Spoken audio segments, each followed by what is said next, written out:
वबरकातुहू।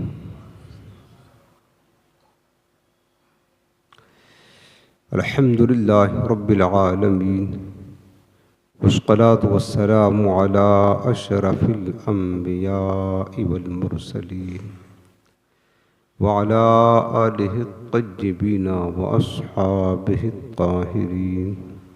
अम्मा बअद फ़अऊज़ु बिल्लाहि मिनश शैतानिर रजीम। बिस्मिल्लाहिर रहमानिर रहीम।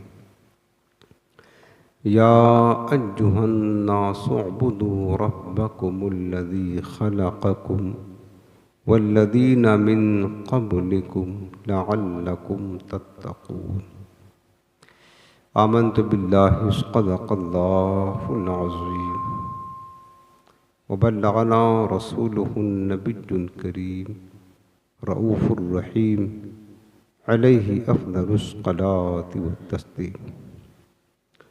अल्लाहुम्मा रब्बि इश्रह ली सदरी व यस्सिर ली अमरी वहलुल उक़दतम मिन लिसानी यफ़क़हू क़ौली।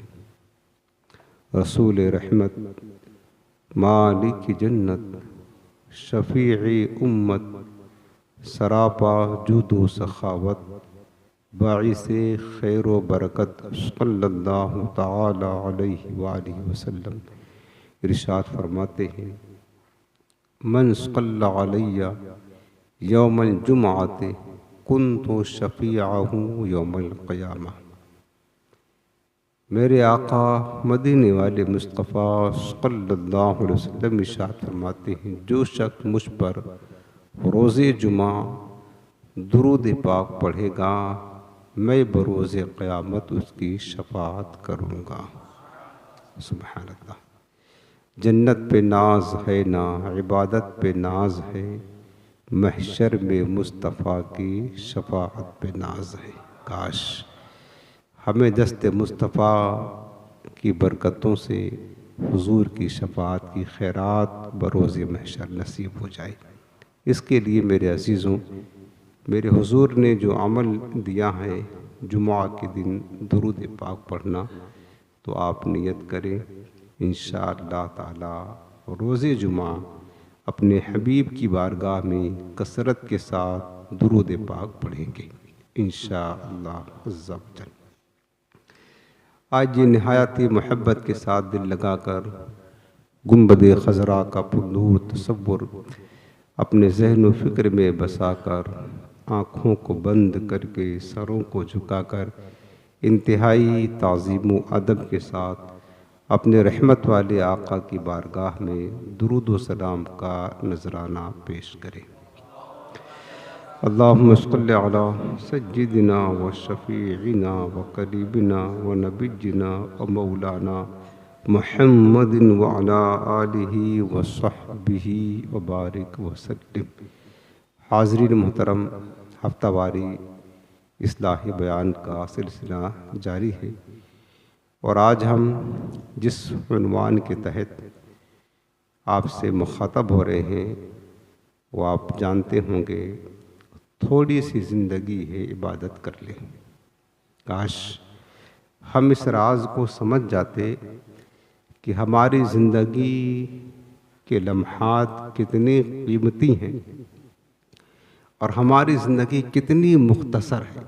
अगर हम इस राज को समझ जाते तो फिर कभी अपने रब की इबादत में, कभी तिलावत में, कभी नमाज़ों में, कभी दीन इख्तियार करने में, कभी इबादत में गफलत का शिकार ना होते।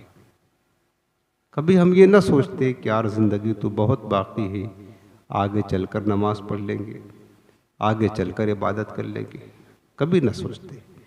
और जिन्होंने इस राज को और इस हकीकत को समझा, फिर उन्होंने अपनी ज़िंदगी का एक लम्हा भी ज़ाये किए बगैर हमेशा सारी ज़िंदगी अल्लाह की इताअत, उसके रसूल की फरमाबरदारी, इबादत और रियाज़त में लगे रहे।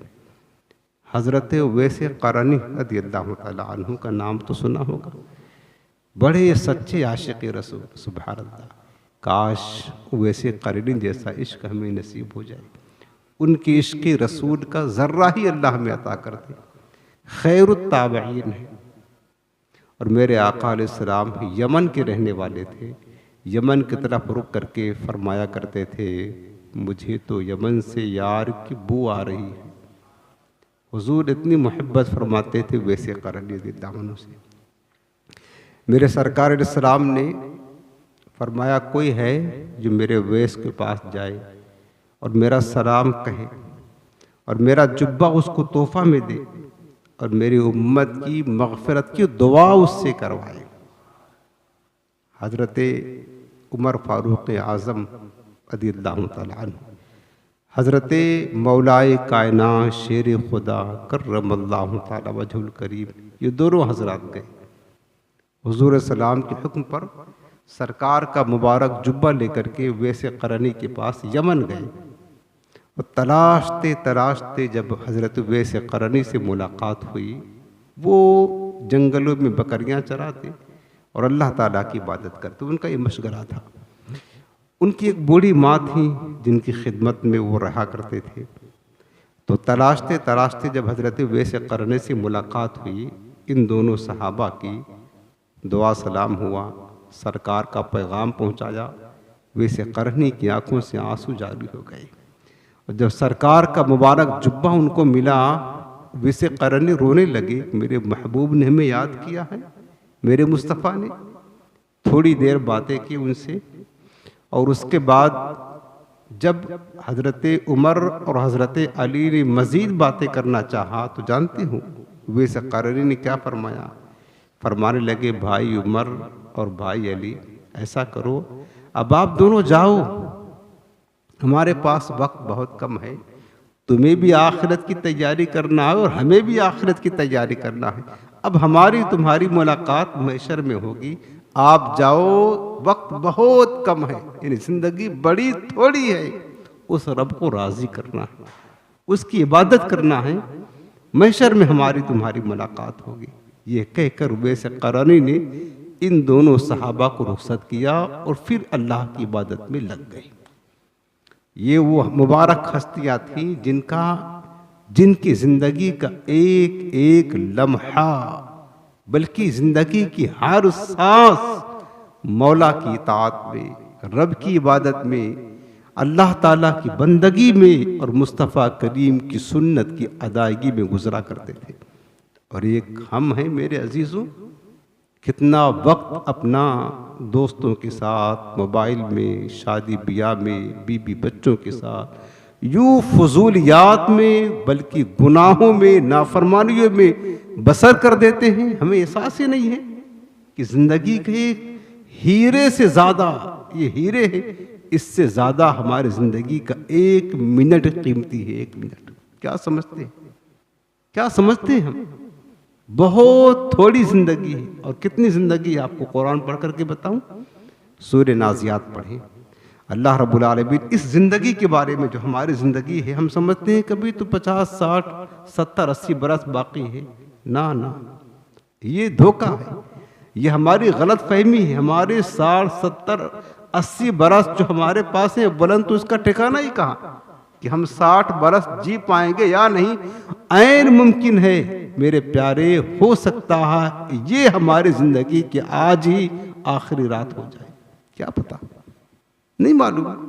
और अगर 60, 70, 80 बरस हमारी उम्र हो भी गई, हम इसको बहुत समझते हैं, ये बहुत नहीं है।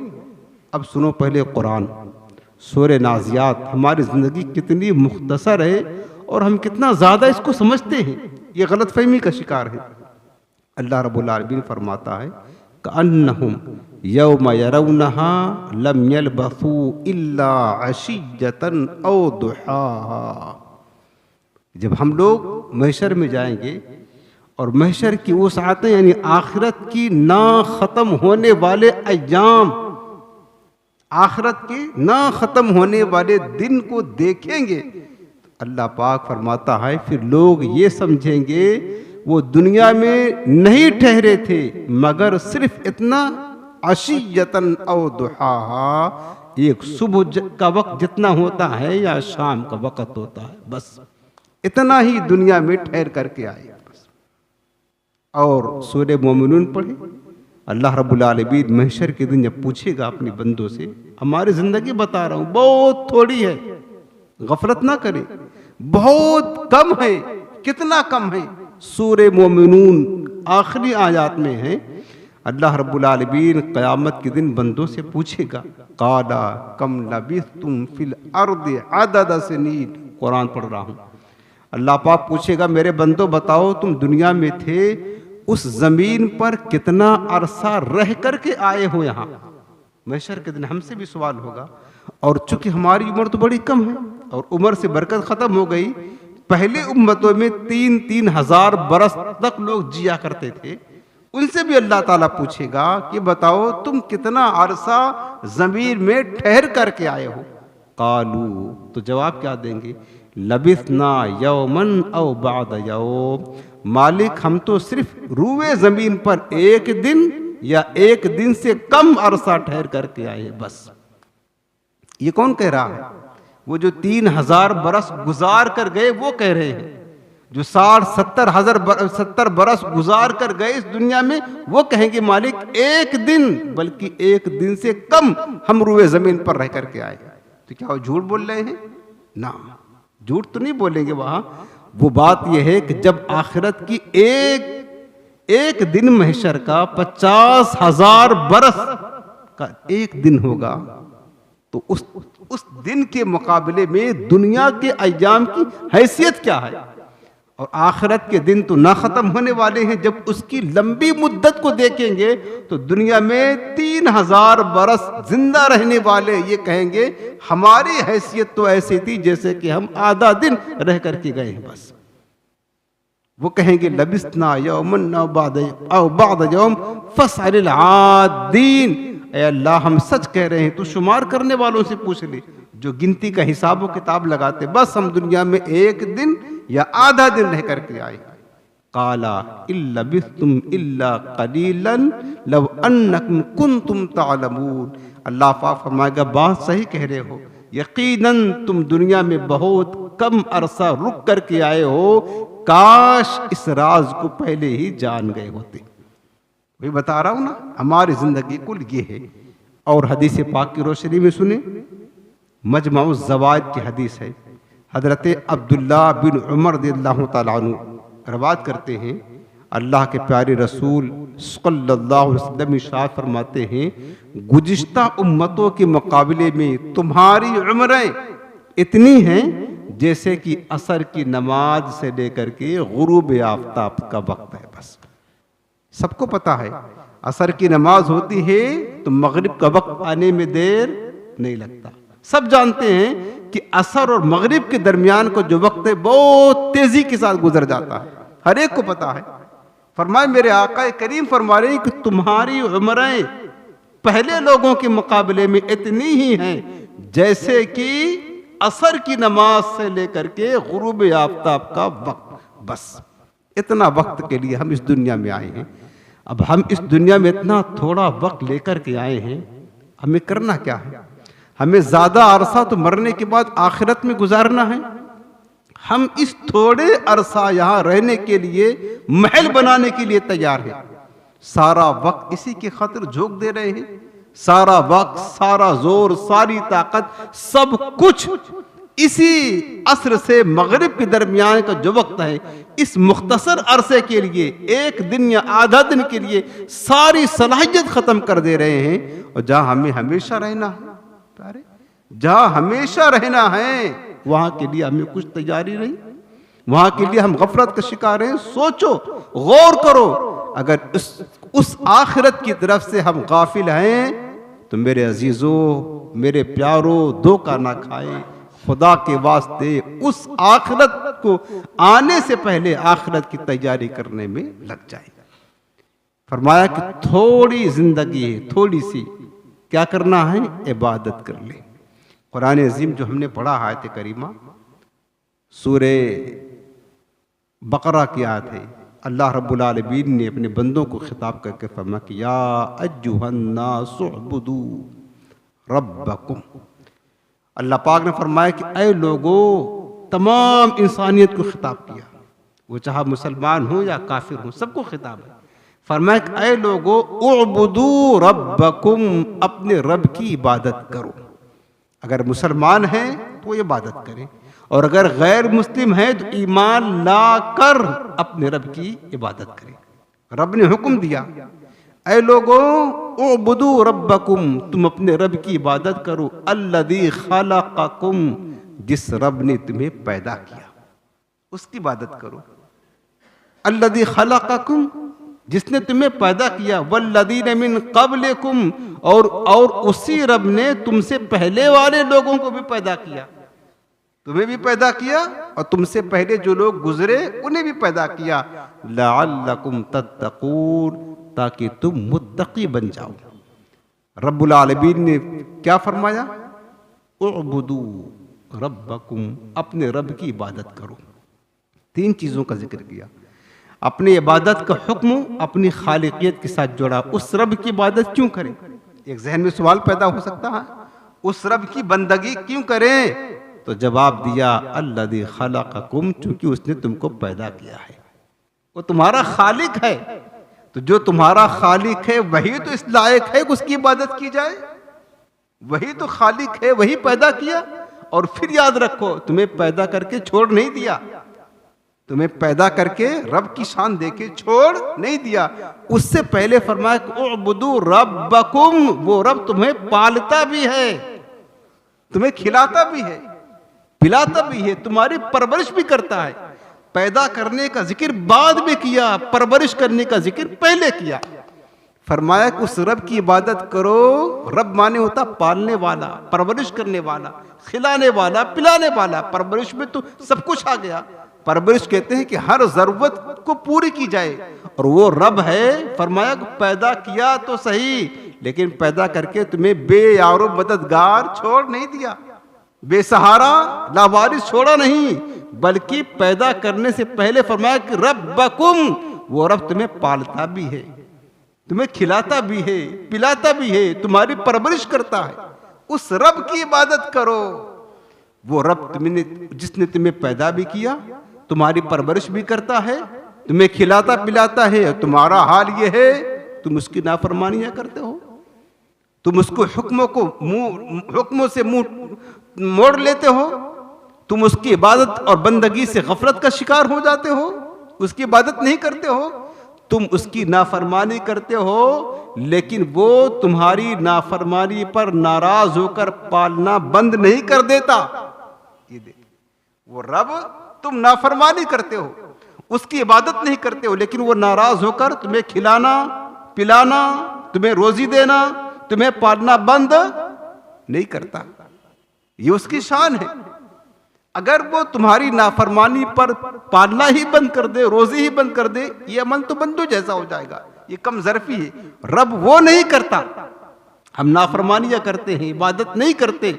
आप देखिए, सुबह फजर का वक़्त होता है, हम बिस्तर पर पड़े होते हैं, फजर कज़ा हो चुकी होती है, हमने रब की बहुत बड़ी नाफरमानी कर ली, फजर कज़ा करके उठे, लेकिन अगर रब चाहे तो नाश्ता हमें ना मिले, लेकिन उसके बाद क्या होता, हम नाश्ता करते हैं, रब हमें खिला रहा, रब हमें फिर भी खिलाता, जबकि हमने सुबह उसका खाया तो सही, लेकिन उसकी इबादत नहीं की, उसकी इबादत नहीं की।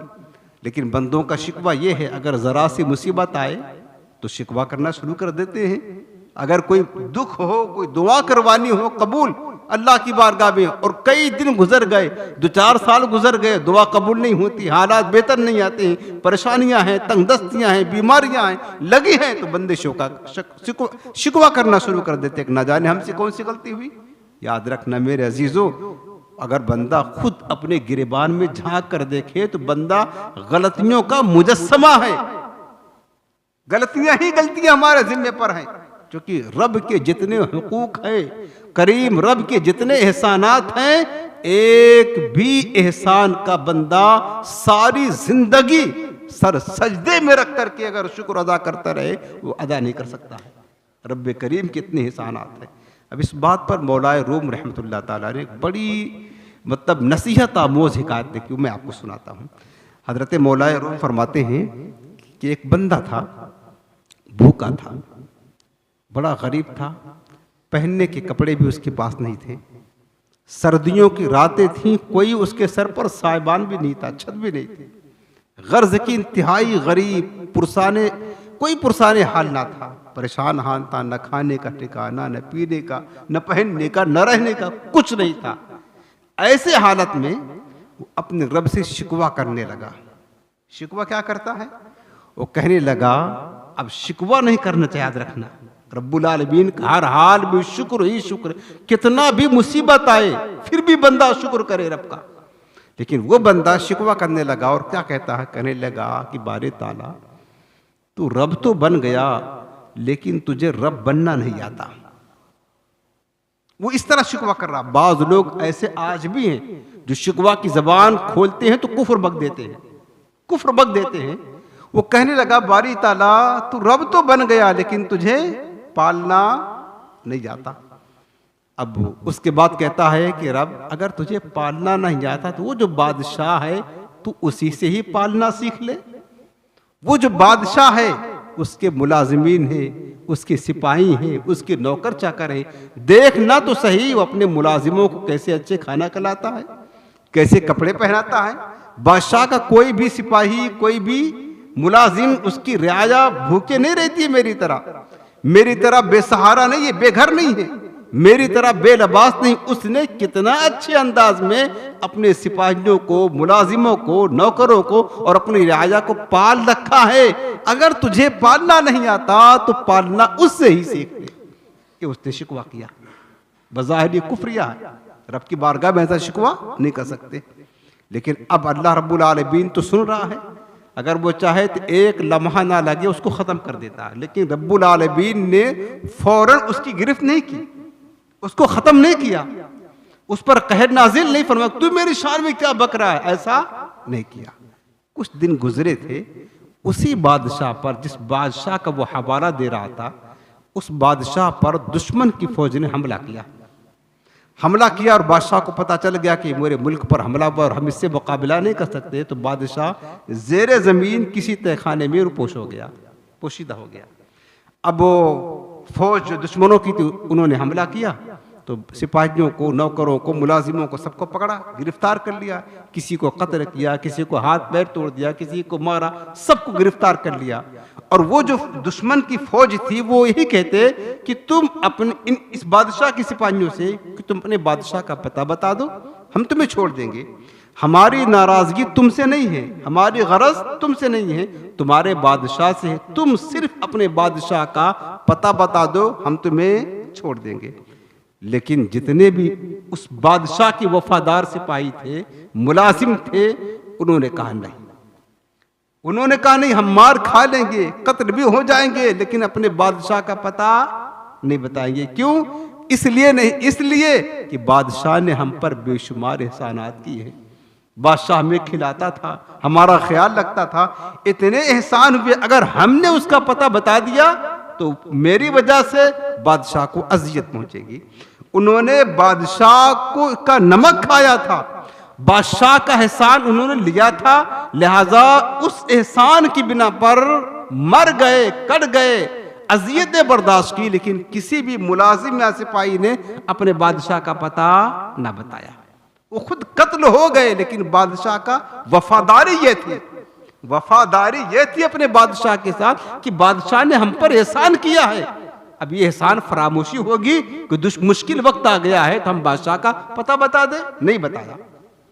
उसके बाद फिर रब्बुल आलमीन, और वो जो बंदा था जिसने शिकवा किया था, सब कुछ मुशाहदा कर रहा था अपनी आंखों से कि बादशाह के साथ ऐसा ऐसा मामला पेश आया। अब रब्बुल आलमीन ने उस बंदे के दिल में इल्का किया, बात डाली, और रब ने फरमाया कि मेरे बंदे, तू भी बंदा बनना बादशाह के मुलाजिमों से सीख ले। अगर तू बंदा बनना उन मुलाजिमों से सीख लेता तो कभी मेरी बारगाह में शिकवा की जबान ना खोलता। ये बंदगी है, ये है उस रब्बुल आलमीन के कितने एहसानात हैं मेरे अजीजों, कितने एहसानात हैं। अगर उसने कुछ मुसीबत दे दिया, दुख दे दिया, तो क्या बंदे का तकाजा यह है बंदगी का कि हम शिकवा करें, हम उसकी इबादत को छोड़ दें, हम उसकी बंदगी ना करें? क्या है गौर तो करो, वो रब तुम्हें पालता है, खिलाता है, जिसने तुम्हें पैदा किया। हर तरह के एहसानात, हर तरह की नेमतें, सब कुछ रब ने दिया, और हम हैं उसकी इबादत नहीं करते। थोड़ी सी जिंदगी है, थोड़ी सी बस, और इस थोड़ी सी जिंदगी में रब की इबादत कर ले। अब सोचेंगे इबादत क्या चीज़ है? बाद लोग समझते हैं कि नमाज पढ़ना ही इबादत है, रोज़ा रखना, हज करना, ज़कात देना, जिक्र अस्कार करना, तिलावत करना, यही इबादत है। यकीनन ये इबादत है, कोई शुबा नहीं है। मैं कहता हूँ बंदे मोमिन का एक एक लम्हा इबादत है, एक लम्हा। इबादत सिर्फ नमाज पढ़ने को नहीं कहते हैं प्यारे, इबादत सिर्फ रोजा रखने का नाम नहीं, ये तो है, ये तो आला दर्जे की इबादत है। नमाज पढ़ना, रोजा रखना, हज करना, ये तो फराइज है आला दर्जे की। लेकिन इबादत का मफहूम बहुत वसी है। सिर्फ नमाज पढ़ना इबादत नहीं, सिर्फ रोजा रखना इबादत नहीं, सिर्फ तिलावत करना इबादत नहीं।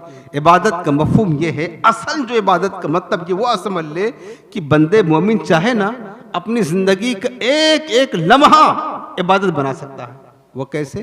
वो इस तरह कि अपनी जिंदगी इस ढंग में गुजारो जिस तरह तुम्हारा रब और तुम्हारे रसूल चाहते हैं। बस अगर तुम अपने रब और अपने नबी की मर्जी के मुताबिक जिंदगी गुजारोगे, खाना भी खाओगे तो खाना खाना इबादत कहलाएगा, ये इबादत है। अगर तुम दुकान पर जाकर कारोबार कर रहे हो लेकिन तुम्हारा कारोबार मौला की रजा की मर्जी के मुताबिक है, हलाल कमाई कमा रहे हो, बच्चों की परवरिश के लिए, माँ बाप की खिदमत के लिए, हुकूक इबाद की अदायगी के लिए, मौला की रजा के मुताबिक अगर तुम्हारा कारोबार है तो तुम्हारा कारोबार दुनिया नहीं, ये तुम्हारा कारोबार इबादत है, ये इबादत है। लाकर अपने बीवी बच्चों को खिला रहे हो और रब की मर्जी के मुताबिक अगर, तो ये बीवी बच्चों को खिलाना, माँ बाप को खिलाना, कारोबार करना, ये इबादत है। तुम्हारा खाना इबादत है। यार हदीस पाक में आपने बारहा सुना होगा, मेरे मुस्तफ़ा ने क्या फरमाया, फजर ईशा की नमाज जमात के साथ पढ़ लो, और फजर की नमाज जमात के साथ पढ़ लो, तुम सारी रात बिस्तर पर सो जाओ। रात सोगे लेकिन रब्बुल आलमीन की बारगाह में सारी रात तुम्हें इबादत करने का सवाब अता किया जाएगा। अब देखो, सोना इबादत। आप रोजा रखते हैं ना, रोजा रख करके दिन में काम काज कर रहे हैं, सो भी रहे हैं, लेकिन एक एक लम्हा सारे दिन का आपका इबादत में शुमार हो रहा है। इबादत का मफहूम बहुत वसी है।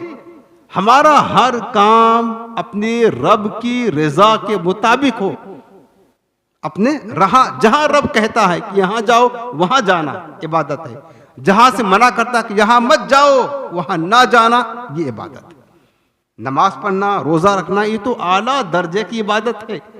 लेकिन मैं बात कर रहा हूं कि अगर हम चाहें अपना हर काम शरीयत और सुन्नत के मुताबिक कर ले, जबान खोले तो शरीयत के दायरे में, आंखें उठाएं तो शरीयत के दायरे में, बोले तो शरीयत के दायरे में, खाएं तो शरीयत के दायरे में, चले तो अल्लाह उसके रसूल के हकाम के मुताबिक, कारोबार करे, शादी ब्याह करे, जो कुछ भी जिस तरह चाहे जिंदगी गुजारे, लेकिन वो सब हमारे मौला के रजा के मुताबिक हो, तो हमारे जिंदगी का एक एक लम्हा इबादत बन जाएगा। बस आप यूं समझ लीजिए, एक एक लम्हा इबादत बन जाएगा।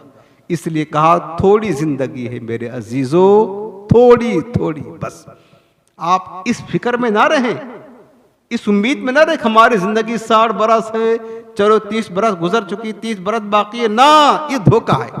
ये ना सोचे 30 बरस, ना, ये समझ ले हमारी जिंदगी खत्म होने वाली है, बस खत्म होने वाली। हमारा हर अमल मौला की रजा के मुताबिक होता है। हजरत सैयदना इब्राहीम बिन अदहम रहमतुल्लाह ताला अलैह बहुत बड़े अल्लाह के वली थे। सिलसिले चिश्तिया के अजीम तरीन बुजुर्ग बादशाहत को लात मार करके फ़कीर इख्तियार किया था आपने, इब्राहीम बिन अदहम रहमतुल्लाह ताला अलैह। तज़किरा सुना होगा, उनसे किसी ने पूछा आपको आदाब बंदगी कहाँ से आया, यानी बंदगी के आदाब, इबादत के आदाब कहाँ से मिले। उन्होंने कहा कि मेरा एक गुलाम था, मैंने बंदगी के आदाब उसी गुलाम से सीखा है। सुभान अल्लाह। हालांकि ये आका थे, वो तो दुनिया में इबरत के हर सू नमूने, हर तरफ इबरत ही इबरत अगर हम समझना चाहें तो। उन्होंने फरमाया इब्राहीम बिन अदहम ने कि हमने बंदगी के आदाब किससे सीखे हैं, अपने गुलाम से। फरमाने लगे मेरा एक ग़ुलाम था, जब मैं उसको ख़रीद के लाया, पहले ज़माने में ग़ुलाम बिका करते थे, मर्द और औरतें ग़ुलाम और कनीज़ें बिका करती थी, आज का वो दौर ख़त्म हो गया। फरमाते हैं ग़ुलाम ख़रीद के लाया, मैंने उससे पूछा कि बेटे बताओ तुम्हारा नाम क्या है? उसने जवाब क्या दिया? कहा आका, जिस नाम से आप पुकार लेंगे वही मेरा नाम हो जाएगा। ग़ुलामों का कोई नाम थोड़ी होता है, ग़ुलाम तो अपने आका के मातहत होता है ना, जिस नाम से आप पुकारेंगे वही नाम। पूछा फिर बताओ तुम खाना क्या चाहते हो? कहा ग़ुलामों की कोई मर्जी नहीं होती, मैं तो ग़ुलाम हूँ, जो आप खिलाएंगे वही खा लेंगे। तुम्हारी कोई ख्वाहिश है? ख्वाहिश है? तो कहने लगा कि हुजूर क्या ग़ुलामों की ख्वाहिश होती है कोई? ग़ुलाम की अपनी कोई ख्वाहिश, उसकी ख्वाहिश उसके आका की ख्वाहिश के पाबंद होती है बस। इब्राहीम बिन अदहम रहमतुल्लाह अलैह कहने लगे वो ग़ुलाम था, ग़ुलाम था। उसने कहा मेरी न कोई ख्वाहिश है, न कोई चाहत है, न कोई मर्जी है, न कोई मेरा नाम है, जो मेरा आका चाहे वही है बस। जो आका खिलाए वही खाना है, जो आका पुकारे वही समझना है मेरा नाम है, जो आका की ख्वाहिश हो वही। हज़रत इब्राहीम बिन अदहम उससे नसीहत हासिल करते हुए अपने रब की बारगाह में कहते मालिक ये मेरा ग़ुलाम है, ये मेरा ग़ुलाम है, इसको बंदगी के आदाब कितने आते हैं कि जो मैं इसका आका हूँ, तूने मुझे इसका आका बनाया है, तो बंदगी के आदाब इसको इतना आते हैं कि अपने मर्जी का पाबंद नहीं बल्कि हमारे मर्जी का पाबंद है। मौला मैं भी तो तेरा ग़ुलाम और बंदा हूँ। इब्राहीम बिन अदहम कहते मालिक हम भी तो तेरे ग़ुलाम और बंदे हैं या अल्लाह, लेकिन हमारी मर्जी तो तेरे मर्जी के खिलाफ है। कि हमने उस दिन से सीख लिया आदाब बंदगी क्या है कि मौला जो कहे वही करना, यही आदाब बंदगी है। मौला कहता सुबह फजर में सोना नहीं है, सोना नहीं है फजर में, उठ करके मस्जिद रब के घर जाना है, बंदा उठ जाए। मौला कहता है तुम्हें हराम की तरफ नजर भी नहीं करना है, हराम लुकमा हाथ से नहीं उठाना है, बस रुक जाए। मौला कहता तुम्हें फजूलियात में वक्त नहीं गुजारना है, रुक जाए।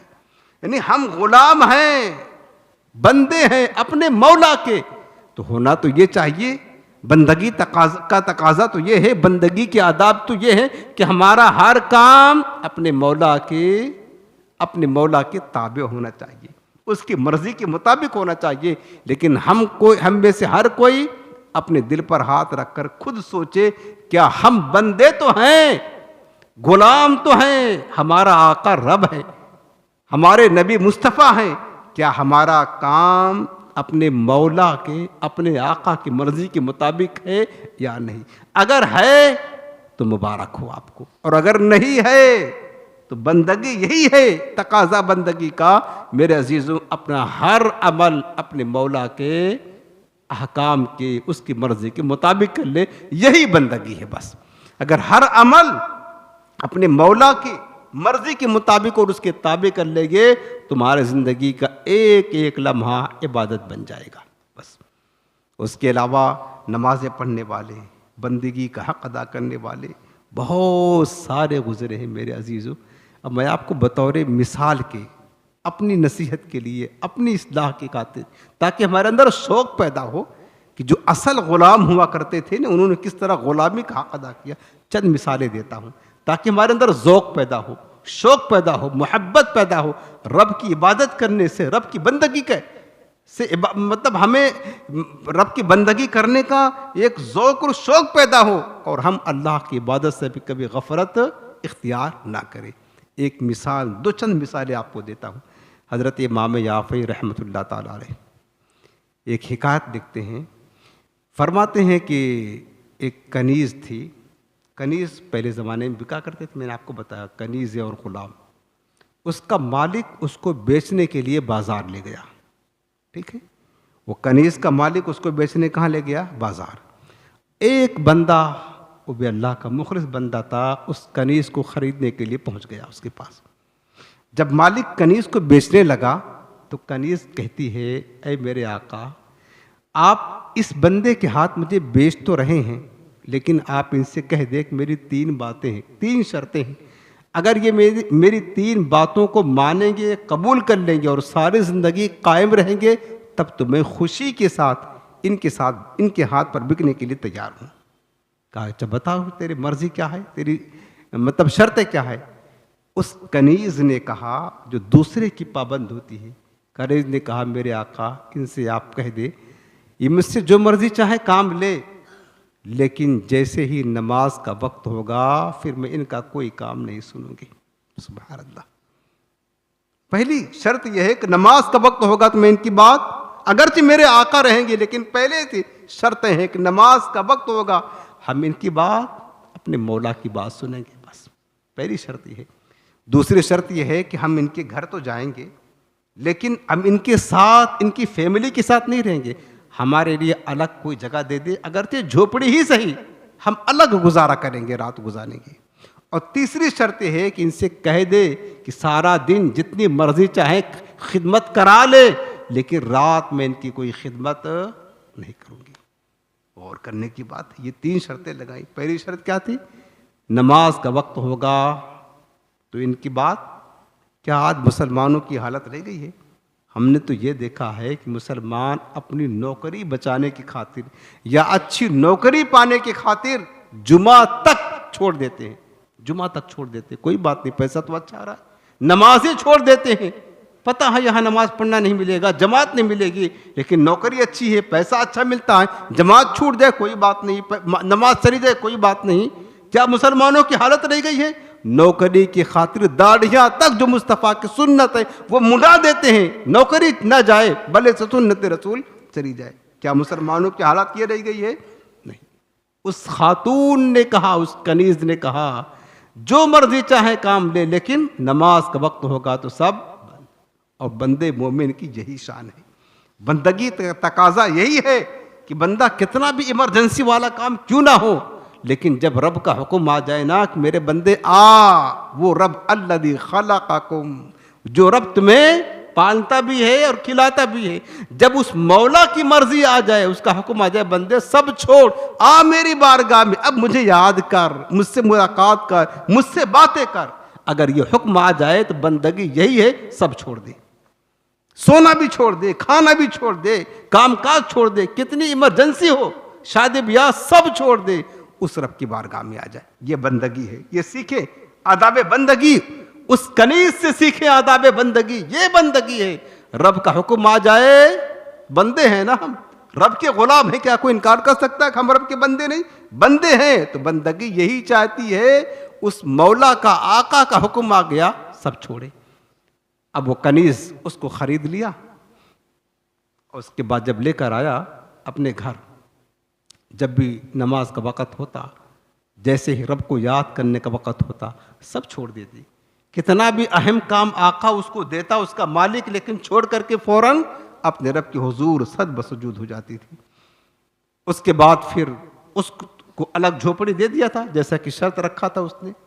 एक रात क्या हुआ कि उसके जो मालिक था आका, उसकी बीवी ने वो जो कनीज जहाँ रहती थी उसकी झोपड़ी की तरफ रात के वक़्त जब नज़र किया, उसको क्या नज़र आया? उस झोपड़ी से लेकर आसमान तक नूर ही नूर है। सुभान अल्लाह, नूरानी समा है, नूरानी समा है। जब करीब गई और करीब जाकर के अंदर झांक करके देखा तो वो कनीज उसके सर से लेकर आसमान तक नूर की बरसात हो रही है। और जानते हो वो कनीज सजदे में सर रख करके रात के वक्त में अपने मौला से रो रो कर फरियाद क्या कर रही थी पता है? मुनाजात कर रही थी, मेरे मालिक तेरी बारगाह में ताखिर से आती हूँ, माफ़ कर देना। एक मेरा आका और भी है जिसकी खिदमत हमारे जिम्मे पर लाजिम है, तूने मालिक बनाया। मौला सारा दिन वो छोड़ता नहीं है, उसकी खिदमत में रहती हूँ, ताखिर होती है, तेरी बारगाह में आती हूँ, देर हो जाती है।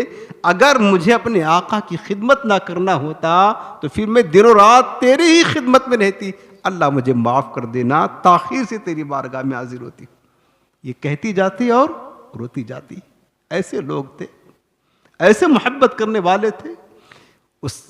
उस मालिक की बीवी ने उसको ये इस हाल में देखा, अपने शोहर को बुलाया, उसको भी दिखाया। अब रात की कैफियत तो जाहिर हो गई। उसके बाद सुबह हुई, जब कनीज़ आई अपने मालिक की खिदमत में, तो मालिक और उसकी बीवी दोनों उस कनीज़ के कदमों में गिर पड़े। नेक लोग थे ना, मोहब्बत करने वाले थे। और कहा मुझे माफ़ करना, अब तू मेरी कनीज़ नहीं, मेरी बीवी तेरी कनीज़ है, मैं तेरा ग़ुलाम हूँ। कहा क्या बात है? कहा रात जो तूने रब से मुनाजात की थी और तेरे सर पर एक नूर का समा था, वो मैंने देख लिया।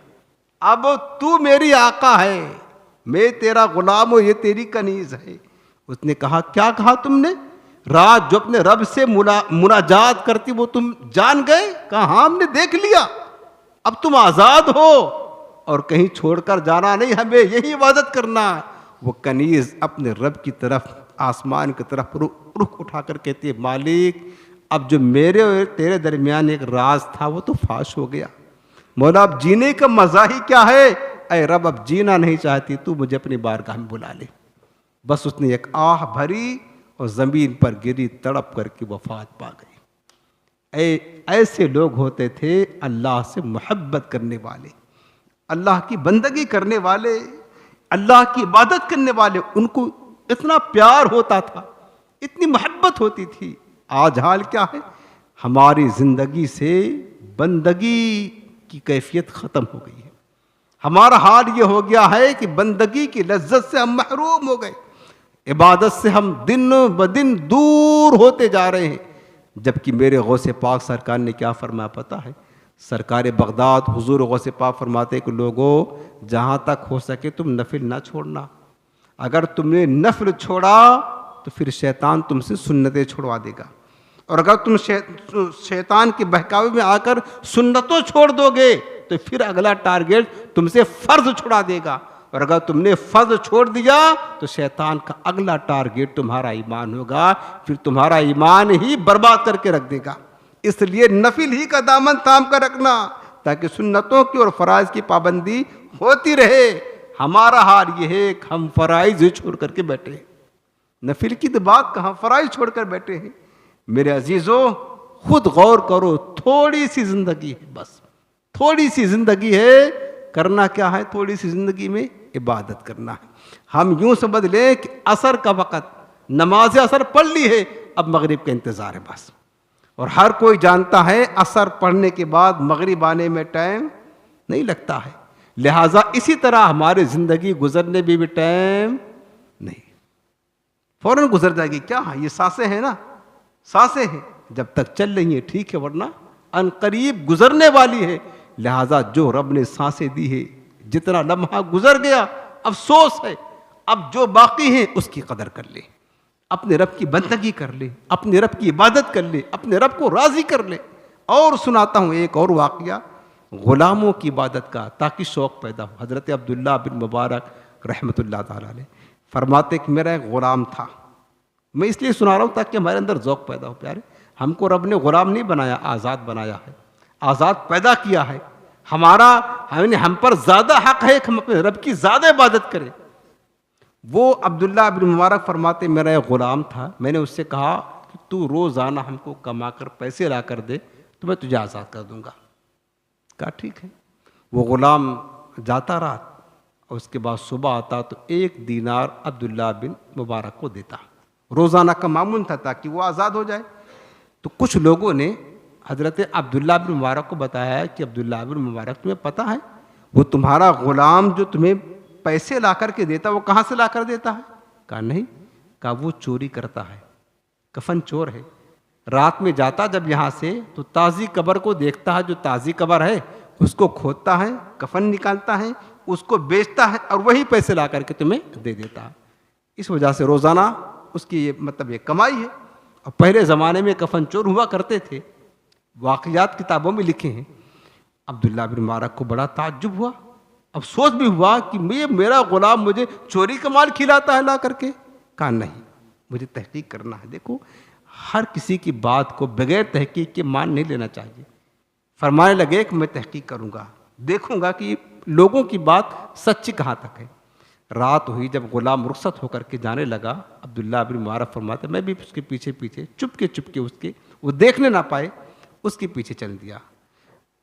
जब वो निकला यहाँ से तो सीधे कब्रिस्तान गया, तो मैं भी उसकी तरफ चल दिया। और एक कब्र बनी हुई थी, उसने उसको खोला और खोल करके अंदर गया। फरमाते कि अब मेरा जो शक था यकीन हो गया, यकीनन ये जो है ना, ये कफन चोरी करने जा रहा है। अब्दुल्ला बिन मुबारक फरमाते वो अंदर गया तो मैं और करीब गया, क्या देखता हूँ कि वह कब्र नहीं थी, वो एक गार था जो उसने बना कर रखा था। ऊपर से लगती थी कब्र है, लेकिन वो एक गार था, गार, वो उसकी इबादत की जगह थी। हजरत अब्दुल्ला बिन मुबारक फरमाते वो अंदर जब दाखिल हुआ, उसने टाट का लिबास पहना और उसके बाद अपने रब की बारगाह में सजदे में सर रख करके रो रो कर क्या कहता, मालिक मालिक बहुत देर हो गई तेरे बारगाह में आने में, मुझे माफ़ कर देना। वही जो कनीज कहती थी, अल्लाह सारा दिन अपने मालिक की खिदमत में रहता हूँ, वो मालिक मुझे आज़ाद नहीं करता है। ऐ मेरे मालिक तेरी बारगाह में देर में आता हूँ, मुझे माफ़ कर दे। ये कहता जाता, रोता जाता अल्लाह की बारगाह में, और सारी रात इस तरह इबादत करता। वो जो गुलाम था हज़रत अब्दुल्ला बिन मुबारक, सारी रात उसकी कैफियत देखते रहे। कहते फजर का वक्त हुआ, वो बंदा निकला, टाट का लिबास उतारा, दूसरा लिबास पहना और मस्जिद में गया। मैं भी उसके छुप छुप करके उसके पीछे मस्जिद गया और उसके करीब बैठा। वो सब में बैठा था, नमाज पढ़ने के बाद दुआ करता है, मालिक ऐ मेरे मालिक, अब मेरा गुलाम जब जाऊंगा तो मुझसे पैसे मांगेगा, और तू जानता मेरे पास पैसे नहीं, अल्लाह अब मुझसे पैसे मांगेगा। वो हाथ उठाता तो गैब से रब की मदद आती और उसके हाथों में एक नूर जाहिर होता, जो नूर एक दीनार की शक्ल में तब्दील हो जाता था, और वही ला करके मुझे वो दे दिया करता था। सुभान अल्लाह। मेरे अजीज़ों, बताने का मकसद ये है कि वमन यतवक्कल अलल्लाहि फहुव हस्बुह, अल्लाह का वादा है, जो अल्लाह पर भरोसा करता अल्लाह उसे काफ़ी होता है। वयरज़ुक़हु मिन हैतु ला यहतसिब, अल्लाह पाक फरमाता है कि और अल्लाह वहाँ से उसको रोज़ी देता है जहाँ उसका गुमान भी नहीं होता। शर्त है रब की ज़ात पर कामिल तवक्कुल करें। उस गुलाम का तवक्कुल देखें, सारी रात कमाई तो नहीं करता था, रब की बंदगी करता था, चूंकि था गुलाम, वो मजबूर था वो, लेकिन रब की ज़ात पर यकीन ऐसा था, यकीन ऐसा था कि रब से जो मांगेंगे रब्बुल आलमीन देगा ज़रूर, और इस तरह वो बंदगी का हक अदा करता था। बात ख़त्म करता हूँ मेरे अजीज़ों, आखिरी नसीहत यही है, हमारी ज़िंदगी बर्फ़ की तरह कतरा कतरा पिघल रही है, बस पिघल रही है। एक तो थोड़ी सी ज़िंदगी है और इसी तरह थोड़ी सी है भी, और बर्फ़ की तरह पिघलती जा रही है। हमें चाहिए हम अपनी ज़िंदगी को बंदगी से आरास्ता कर लें, थोड़ी सी ज़िंदगी में अपने रब की इबादत करके अपने रब को राज़ी कर ले। कारोबार करे, सब कुछ करे, बीवी बच्चों का ख्याल रखे, माँ बाप की खिदमत करे, दोस्तों का हक भी अदा करे, सब कुछ करें, लेकिन सब कुछ करने के साथ साथ कोशिश करे कि ज़्यादा वक्त अपने रब की इबादत करें। हलाल ज़रिया से जब आप अपने घर से काम हलाल कमाई के लिए निकले ना, तो दिल में नियत ये करके निकले, मालिक ये तेरा हुक्म है, हलाल रोज़ी कमाओ, वफ़्तगू मिन फ़ज़लिल्लाह, लिहाजा तेरे हुक्म पर अमल करते हुए मैं जा रहा हूँ नौकरी करने या दुकान खोलने के लिए। ये और तूने हुक्म दिया कि बीवी बच्चों की, माँ बाप की खिदमत करो, खिलाओ पिलाओ, तेरे हुक्म पर अमल करने के लिए जा रहा हूँ। मेरे अजीज़ों, आप जाएंगे अपनी नौकरी पर, अपनी जॉब पर, अपनी दुकान पर, लेकिन जब आपके दिल में ये नियत होगी, आपका सारा दिन इबादत में गुजरेगा। ये इबादत है, इबादत है। उसके बाद जब नमाज का वक्त आए, वही जो गुलाम और कनीज की बात थी, सब भूल जाएं, सिर्फ अपने मौला को याद करें। बस अपनी ज़िंदगी में कम अज़ कम जो फ़र्ज़ है ना, फ़र्ज़ उसको तो मजबूती के साथ थाम के रखें। कम से कम जो फ़राइज़ है, जिस पर हमें अल्लाह की बारगाह में पकड़ होगी, पूछताछ होगी, पाबंदी के साथ रखें। अल्लाह हमारे हाल ज़ार पर रहम फरमाए। अल्लाह हमें अपनी बंदगी की, अपनी इबादत की लज्जत अता फरमाए। काश उन बंदगी करने वालों का वास्ता अल्लाह हमारी ज़िंदगी को बंदगी से आरास्ता फरमा दे और हमें अपनी इबादत से मोहब्बत नसीब फरमा दे, और काश उसकी इबादत में जीना और उसी की इबादत में हमें मरना नसीब हो जाए। आमीन बिजाह नबी करीम। अस्सलामु अलैकुम व रहमतुल्लाह। आखिर में आपको वजीफ़ा अर्ज़ कर देता हूँ। ये वजीफ़ा है, ज़ुकाम सर्दी वग़ैरह हो जाती है, चाहे बड़े हों या बच्चे हों, वक्तन फ़ौक्तन होता रहता है। ज़ुकाम और सर्दी से हिफाजत का या शिफा पाने का रूहानी अमल और वजीफ़ा आसान है, आप याद रखें, कर लिया करें। जब भी सर्दी आपको हो, आपके घर में किसी को हो, तो कर ही लिया करें, आसान अमल है। दो अमल अर्ज़ करता हूँ, दो रूहानी इलाज सर्दी और ज़ुकाम से हिफाजत के लिए या उससे शिफा पाने के लिए। पहला अमल ये है कि जिसको सर्दी हो जाए, ज़ुकाम हो जाए, तो 3 दिन तक रोज़ाना 3 बार सूरह फ़ातिहा अव्वल आखिर 3-3 बार बिस्मिल्लाह से दुरूद पाक के साथ पढ़ करके उस पर दम कर दे। किसी भी टाइम कर दे दम, यानी आज आपने 3 बार या सुबह शाम दम कर ले तो भी अच्छा रहेगा। सूरह फ़ातिहा सबको याद होता है, 3 बार बिस्मिल्लाह शरीफ पढ़ करके और अव्वल आखिर दुरूद पाक पढ़ करके उस पर दम कर दे। इंशाअल्लाह अल्लाह का कलाम में बरकतें मिलेगी, कम से कम पढ़ने का सवाब मिलेगा, ये फैज़ तो मिलेगा। तो पहला अमल ये है सर्दी वगैरह ज़ुकाम से शिफा पाने का। दूसरा अमल ये है कि ला इलाहा इल्लल्लाह, कलमे तैयबा का जो पहला जुमला है सिर्फ इतना, ला इलाहा इल्लल्लाह 66 मरतबा 66 टाइम अव्वल आखिर 3 बार दुरूद पाक पढ़ करके उस मरीज़ पर जिसको सर्दी वगैरह है उस पर दम कर दे, ता हुसूल शिफा ये अमल करते रहे। अल्लाह ने चाहा तो रब कदीर के नाम की बरकत से इंशाअल्लाह ज़रूर शिफा मिल जाएगी। ये अमल आप याद रखें और अपने घर में औरतें जो होती हैं उनको ज़रूर जाकर कम से कम वजीफ़ा बता ही दिया करें यहाँ से सुनने के बाद, क्योंकि बाज़ औक़ात हम भूल जाते लेकिन औरतें याद रखती हैं, अगर वो कुछ सुनती हैं तो अपने घर में जो हम यहाँ बताएं कुछ बातें तो घर में औरतों को जाकर के आप ज़रूर बता दिया करें। आपकी बीवी हैं, माँ हैं, बहन हैं, बेटियाँ हैं, उनको बता देंगे ना तो वो याद रखेंगे। बच्चों को हो जाता तो आपको नहीं, वो खुद ही पढ़ करके दम किया कर देंगे। तो इंशाअल्लाह इस तरह अल्लाह का ज़िक्र करने की, रब के कलाम पढ़ने की सादत तो मिल जाएगी हमारी ज़बान से, तो सवाब मिलेगा, बरकतें मिलेगी। अल्लाह पाक हम सबको अमल की तौफ़ीक़ अता फ़रमाए। आमीन बिजाह नबी करीम।